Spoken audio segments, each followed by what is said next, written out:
Fortnite installer allowed hackers to download and install anything on your phone silently. Epic Games, the makers of Fortnite, announced at the Galaxy S9 show that they would be releasing Fortnite on Android. There are 40 million people who log in to play Fortnite every month. Fortnite Battle Royale is free and Epic makes money by selling V-Bucks. Fortnite is a player versus player battle royale game for up to 100 players, playing alone or in squads of 2 or 4.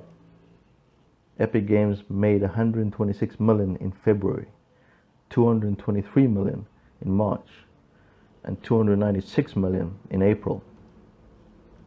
When Epic announced Fortnite would be on Android, they decided to skip the Play Store. Google Play Store takes 30% of the cut. That's quite a bit of chunk change when you have 40 million people buying your stuff. So Epic Games decided to release Fortnite for Android via their own website. The Android security team had other ideas and decided to call out Epic for having malware on its installer. So when some of the 40 million players tried downloading and installing the game, they could have been hit with malware attacks unbeknownst to them. How does the Fortnite installer work?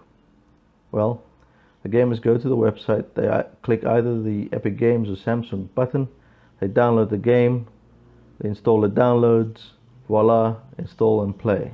That's what should have happened. But if you downloaded the installer APK from a nefarious site, it might have been subject to a man in the disk attack, according to Checkpoint, as can be seen in the illustration on the right side there.